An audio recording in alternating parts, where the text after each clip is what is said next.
हे future toppers, आज की इस वीडियो में आप सभी का स्वागत है। आज हम करने वाले हैं क्लास 12 ज्योग्राफी के चैप्टर सेकेंडरी एक्टिविटीज़ का रैपिड रिवीजन।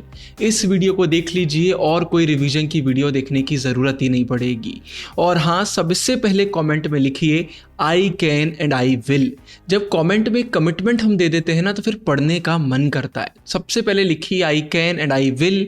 अब वीडियो को चालू करते हैं।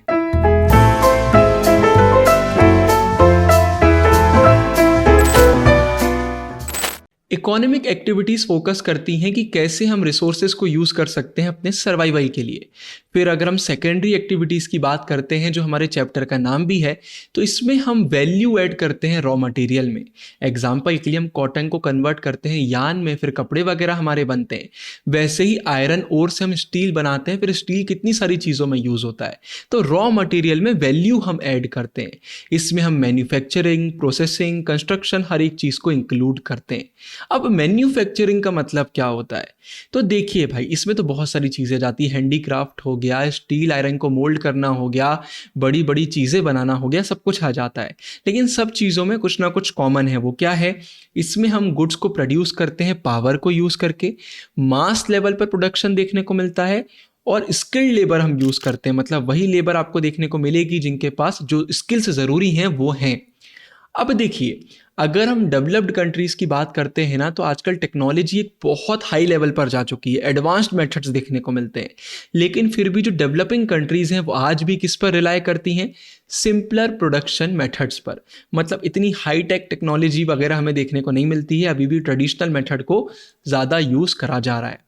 इसके बाद मॉडर्न लार्ज स्केल मैन्युफैक्चरिंग की अगर हम बात करते हैं तो कुछ कैरेक्टरिस्टिक्स हमारे सामने निकल कर आती हैं। सबसे पहली, स्पेशलाइजेशन ऑफ स्किल्स या फिर मेथड्स ऑफ प्रोडक्शन। देखिए, जो क्राफ्ट मेथड है, मतलब हाथों से चीज़ें बनाना, लोगों को ज़्यादा यूज़ करना, इसमें ना हम बहुत लिमिटेड चीज़ें प्रोड्यूस कर सकते हैं। कस्टम मेड आइटम्स हम हाई कॉस्ट पे बना सकते हैं। मतलब आपने बोला मुझे इस चीज़ का कुछ बना के दे दो, मैंने हाथ से बनाकर आपको दे दिया। लेकिन बहुत लिमिटेड चीज़ें हो सकती हैं, टाइम बहुत लगता है और ये चीज़ें बहुत कॉस्टली होती हैं। लेकिन इसके अपोजिट अगर हम मास प्रोडक्शन की बात करते हैं तो इसमें हम लार्ज क्वांटिटी के स्टैंडर्डाइज्ड पार्ट बना सकते हैं। मतलब अगर आप एक कंपनी का पेन खरीदते हैं तो अगर दुनिया में कोई और भी खरीद रहा है तो सेम वैसे ही साइज, उतना ही वेट का पेन उसे भी मिलेगा। क्योंकि यहाँ पर क्वांटिटी बहुत इंक्रीज हो गई, लेकिन एक साइज है, एक स्टैंडर्ड साइज है जिसे हम फॉलो कर रहे हैं।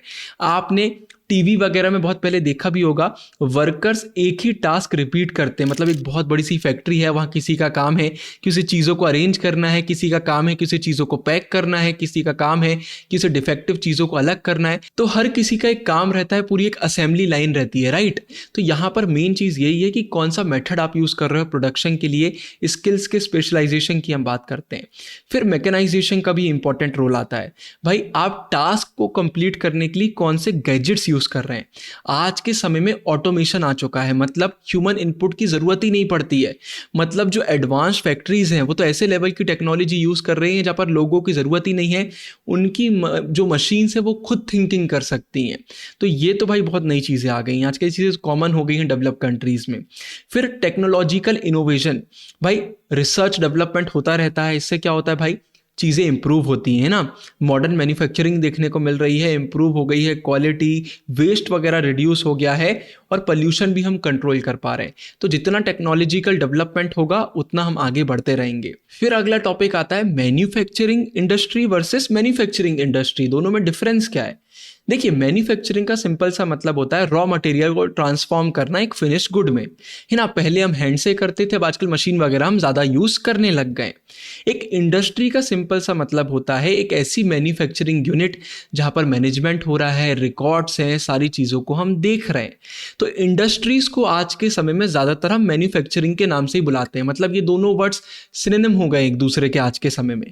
लेकिन फिर भी कुछ ऐसे सेक्टर हैं जहाँ पर इसका मीनिंग सीधा सीधा नहीं आता है। जैसे हम बोल देते हैं एंटरटेनमेंट इंडस्ट्री, लेकिन क्या एंटरटेनमेंट इंडस्ट्री में आप इंडस्ट्री वाला काम कर रहे हैं? बिल्कुल भी नहीं। तो ऐसी जगह में कंफ्यूजन क्रिएट होती है। इसलिए कई बार हम मैन्युफैक्चरिंग इंडस्ट्री साथ में यूज करते हैं कि भाई ये एक मैन्युफैक्चरिंग इंडस्ट्री है, मतलब यहाँ पर मैन्युफैक्चरिंग का काम होता है। क्योंकि इंडस्ट्री वर्ड आजकल ऐसी जगहों पर यूज होने लगा है जहाँ पर कंफ्यूजन क्रिएट हो जाता है। जैसे कि भाई हमारी टूरिस्ट इंडस्ट्री हो गया, एंटरटेनमेंट इंडस्ट्री हो गया, आपने बहुत बार सुना होगा। अब ऑर्गेनाइजेशनल स्ट्रक्चर एंड स्ट्रेटिफिकेशन। सबसे पहले अगर हम मॉडर्न मैन्युफैक्चरिंग की बात करते हैं तो इसे हम कैसे कैरेक्टराइज कर सकते हैं, तो यहाँ पर 5 इंपॉर्टेंट पॉइंट है। पहला, कॉम्प्लेक्स मशीन टेक्नोलॉजी हमें देखने को मिलेगी, एक्सट्रीम स्पेशलाइजेशन देखने को मिलेगा, पहले भी बताया। हमें लेबर का डिवीजन देखने को मिलेगा, इससे होता क्या है, और गुड्स आप प्रोड्यूस कर पाते हैं लेस एफर्ट्स में और कम कॉस्ट में। तो स्पेशलाइजेशन पर फोकस करा जाता है। बहुत कैपिटल हमें देखने को मिलता है, लार्ज ऑर्गेनाइजेशंस देखने को मिलते हैं, और एग्जीक्यूटिव ब्यूरोक्रेसी भी रहती है जो मेंटेन करती है। ऑफिसर वगैरह रहेंगे जिनका काम रहता है सारी चीज़ों को देखना, संभालना। ये भी एक इंपॉर्टेंट पॉइंट है। अब अनइवन ज्योग्राफिक डिस्ट्रीब्यूशन इंपॉर्टेंट है। देखिए, अगर हम मॉडर्न लेवल के मैन्युफैक्चरिंग की बात करते हैं ना, तो वर्ल्ड के 10% से भी कम लैंड में ये कॉन्सेंट्रेटेड है, मतलब हर जगह देखने को नहीं मिलती है। तो कुछ ऐसे रीजन्स हैं जो सेंटर बन चुके हैं इकोनॉमिक पॉलिटिकल पावर के। मतलब आपने सुना होगा ना, हर जगह को हम ऐसा नहीं बोलते कि यहाँ पर भी बहुत ग्रोथ है, वहाँ पर भी बहुत ग्रोथ है, यहाँ पर भी बहुत डेवलपमेंट है, नहीं। कुछ ऐसे एरियाज हैं जहाँ पर इकोनॉमिक पॉलिटिकल पावर हमें देखने को मिल जाती है, क्योंकि वहीं पर सारे डेवलपमेंट रिसर्च को इम्प्लीमेंट करा जा रहा है। अब ये एग्रीकल्चर की तरह नहीं है। क्यों नहीं है भाई? मैन्युफैक्चरिंग थोड़ी कम स्पेस लेता है, लेकिन एग्रीकल्चर में आपको ज़्यादा स्पेस लगती है, क्योंकि मैन्युफैक्चरिंग एक इंटेंसिव प्रोसेस में हमारा आ जाता है। एग्जाम्पल के लिए 2.5 स्क्वायर किलोमीटर अगर अमेरिका का कोई भी कॉर्न बेल्ट है, तो वो कितने लोगों को सपोर्ट करेगा? 50 to 100 लोगों को सपोर्ट करेगा। 4-3 फार्म देखने को मिल जाएंगे, लोग काम कर रहे होंगे। लेकिन इतने ही एरिया में अगर मैन्युफैक्चरिंग हो रही है, इंडस्ट्री वगैरह वहाँ पर हम बना देते हैं, तो हज़ारों लोगों को वहाँ पर जॉब अपॉर्चुनिटी मिलेगी, है ना। जैसे दिया हुआ है, while the same area can house factories employing thousands। तो ये एक इंपॉर्टेंट फैक्टर है कि लैंड एरिया का भी अंतर आ जाता है। इसके बाद अगला एक बहुत इंपॉर्टेंट टॉपिक आता है कि कौन से ऐसे फैक्टर्स हैं जो एक इंडस्ट्री के लोकेशन को इन्फ्लुएंस करते हैं। मतलब ये रीजन है कि वहां पर आपको ज्यादा इंडस्ट्रीज देखने को मिलेंगी या फिर नहीं मिलेंगी। पहला, एक्सेस टू मार्केट। बहुत सिंपल सी बात है, इंडस्ट्रीज वहां पर थ्राइव करती हैं जहां पर मार्केट है। जैसे कि भाई अगर हम बात करते हैं कोई भी ऐसा एरिया जहां पर डिमांड बहुत ज्यादा है, परचेसिंग पावर बहुत ज्यादा है, जैसे Europe, north America, Japan, south Asia, तो यहाँ पर आपको ज्यादा इंडस्ट्रीज देखने को मिलेंगी।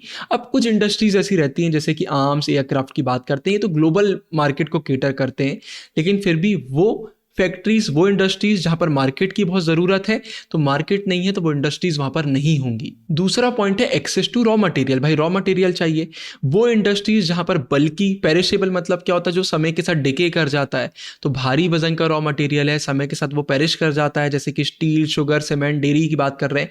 तो ये ऐसी जगह लोकेटेड रहती है जहां पर इन्हें जल्दी से रॉ मटेरियल मिल सके, और वो भी बहुत ज्यादा कॉस्ट ना लगे, है ना। ये बहुत जरूरी है, फ्रेश भी रहे, कॉस्ट भी कम लगे।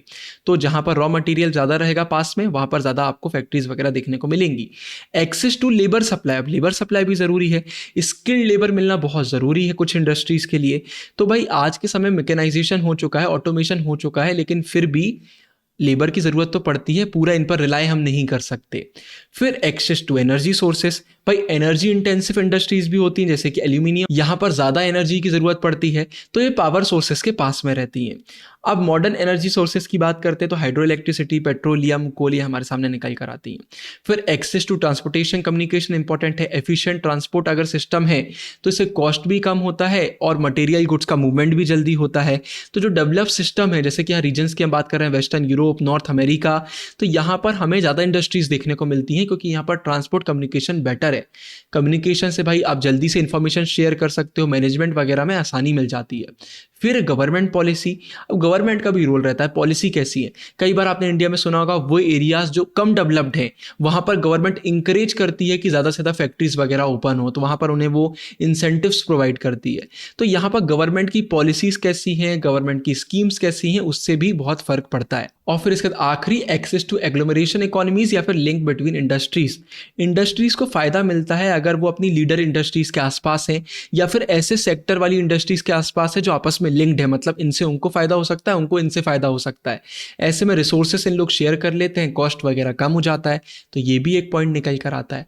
वीडियो अभी तक देख रहे हैं तो वीडियो को लाइक कर दीजिए, कॉमेंट में लिख दीजिए भैया बेस्ट वीडियो है, इसी बहाने यूट्यूब इस वीडियो को पुश करेगा और ज्यादा बच्चों तक ये वीडियो पहुंचेगी। इसके बाद फिर अगर हम फुटलूज इंडस्ट्रीज की बात करते हैं तो ये वो इंडस्ट्रीज है जो कहीं पर भी लोकेटेड होती हैं, क्योंकि ये किसी स्पेसिफिक रॉ मटेरियल पर रिलाय नहीं करती। मतलब जो भी अवेलेबल कंपोनेंट्स हैं उन्हें ये यूज़ कर लेती हैं, स्मॉल क्वांटिटीज़ में प्रोड्यूस करती हैं, बहुत कम वर्कर्स देखने को मिलते हैं और जनरली नॉन पॉल्यूटिंग होती हैं। तो भाई आराम से कहीं पर भी इन्हें ओपन करा जा सकता है। Their requirement is good road accessibility, मतलब एक सही रोड की एक्सेसिबिलिटी होना चाहिए, बस उतना काफ़ी है। एग्जाम्पल क्या हो गए भाई, electronics manufacturing, jewellery making etcetera.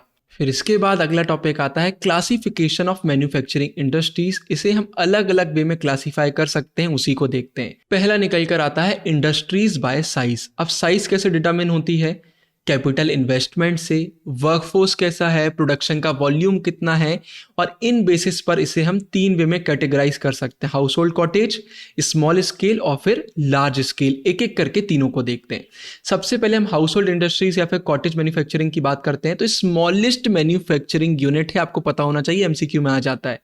इसमें हम लोकल रॉ मटेरियल्स को यूज करते हैं, घर में एकदम सिंपलेस्ट टूल यूज करते हैं, जैसा कि पता चल रहा है house hold industries, cottage industries नाम से ही पता चल रहा है। गुड्स जैसे कि फूड, फैब्रिक, पॉटरी, ज्वेलरी, इन्हें बनाया जाता है पर्सनल यूज के लिए या फिर लोकल सेल के लिए या फिर बार्टर करने के लिए। हमने बार्टर सिस्टम के बारे में पढ़ा हुआ है। ये जो इंडस्ट्रीज हैं फैमिली के लेबर पर रिलाय करती हैं कि घर वाले लोग ही काम करेंगे और बहुत ही कम कमर्शियल सिग्निफिकेंस देखने को मिलता है, कोई बहुत हाई अर्निंग वगैरह नहीं रहती है। फिर स्मॉल स्केल मैन्युफैक्चरिंग का मतलब क्या होता है, ये हाउस होल्ड इंडस्ट्री से डिफरेंट ऐसे है क्योंकि इसमें हम थोड़ी एडवांस टेक्नोलॉजी यूज करते हैं और ये वर्कशॉप में ऑपरेट करती है, किसी के घर में या कॉटेज में ऑपरेट नहीं करती, एक प्रॉपर वर्कशॉप होती है ना, तो प्रोड्यूसर के घर में नहीं है ये। इसमें हम लोकल रॉ मटेरियल को यूज करते हैं, एकदम बेसिक लेवल की मशीनरी यूज करते हैं और सेमी स्किल्ड लेबर यूज करते हैं। यहां पर एडवांस टेक्नोलॉजी से मतलब है कि हाउस होल्ड से ज्यादा एडवांस्ड है। ठीक है, अब एम्प्लॉयमेंट जनरेशन होता है इस चक्कर में, परचेसिंग पावर बूस्ट होती है। कौन सी countries specially India, China, Brazil में ज़्यादा हमें देखने को मिलता है। लार्ज स्केल मैन्युफैक्चरिंग में भाई लार्ज मार्केट्स इन्वॉल्व रहते हैं, डाइवर्स रॉ मटेरियल है, बहुत ही हाई लेवल की टेक्नोलॉजी है, मास प्रोडक्शन है, वर्कर्स बहुत ही स्किल्ड हैं और सिग्निफिकेंट कैपिटल हमें देखने को मिलता है।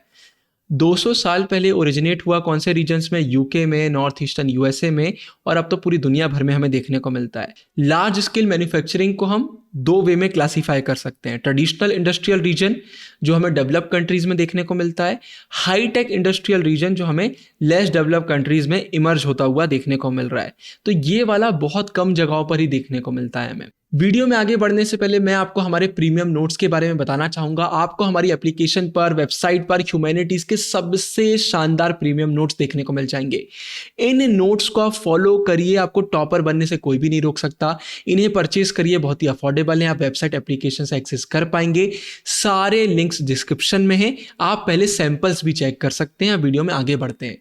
Industries based on inputs raw materials, अब इस पे देखते हैं। पहला एग्रो बेस्ड इंडस्ट्रीज, इसमें हम फार्म के रॉ मटेरियल्स को फिनिश गुड में प्रोसेस करते हैं। एग्जांपल हो गया food processing, sugar, beverages, textile, rubber, spices etcetera. फिर इसी में टॉपिक निकल कर आता है फूड प्रोसेसिंग। देखिए भाई, कैनिंग करना, कैन वगैरह आपने देखे होंगे, क्रीम का प्रोडक्शन, फ्रूट प्रोसेसिंग हो गया, कन्फेक्शनरी मतलब क्या होता है, स्वीट्स, चॉकलेट्स एक्सेट्रा, इससे रिलेटेड शॉप्स। तो पहले कुछ ट्रेडिशनल टेक्निक होती थी, ड्राइंग, पिकलिंग। पिकलिंग मतलब क्या होता है, आपने देखा ना, विनेगर वगैरह में हम चीज़ों को रख देते हैं जिससे उसकी शेल्फ लाइफ को बढ़ाया जा सके।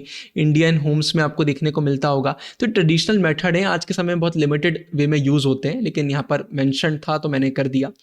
फिर एग्री बिजनेस, मतलब एग्रीकल्चर रिलेटेड बिजनेस है ना, कमर्शियल फार्मिंग वगैरह की हम बात करते हैं इंडस्ट्रियल स्केल पर, है ना। नॉन एग्रीकल्चरल जो कॉरपोरेशन है वो ज़्यादातर इसे फाइनेंस करते हैं।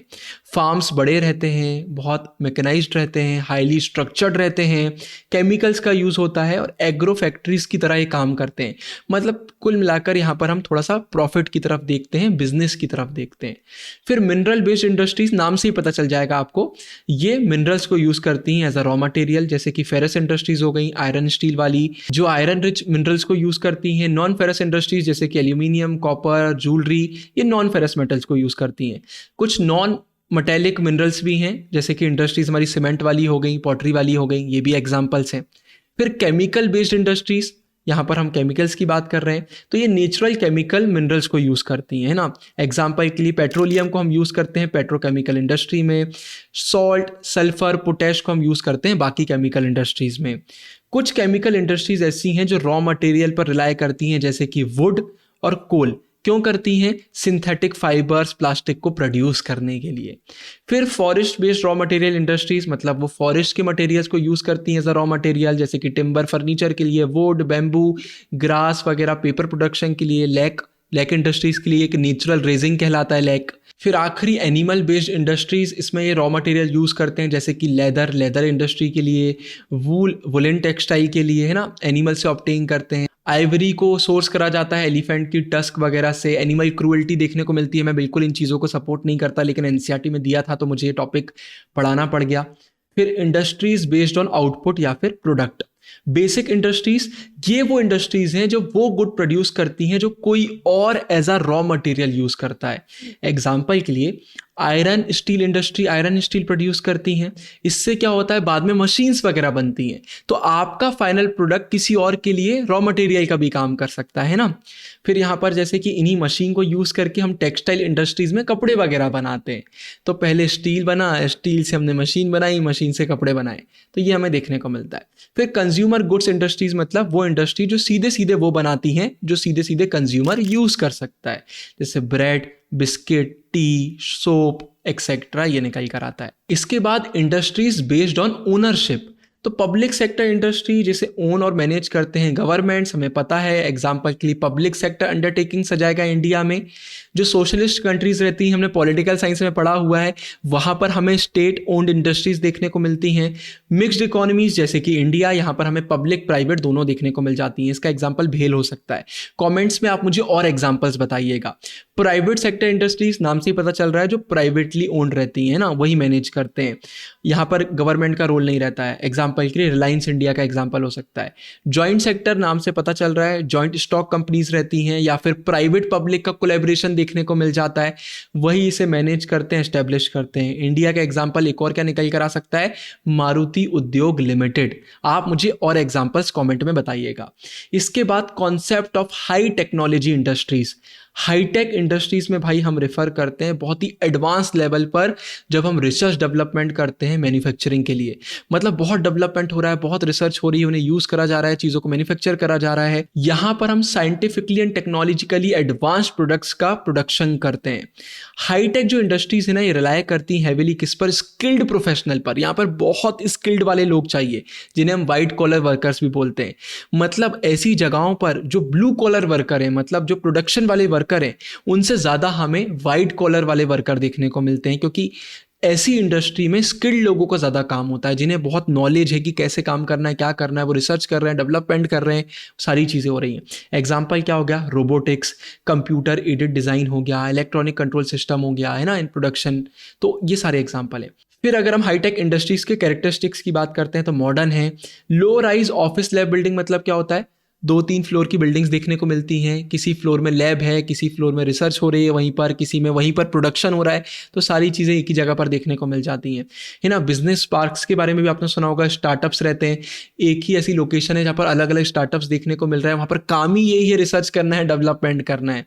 अब जब ये इंडस्ट्रीज बहुत ही हाईली स्पेशलाइज्ड रहती हैं और सेल्फ सस्टेन्ड रहती है, मतलब किसी और की इनको ज़रूरत नहीं है, तो फिर इन्हें हम टेक्नोपोलिस बोलते हैं। याद रखिएगा, ये भी एमसीक्यू में आता है।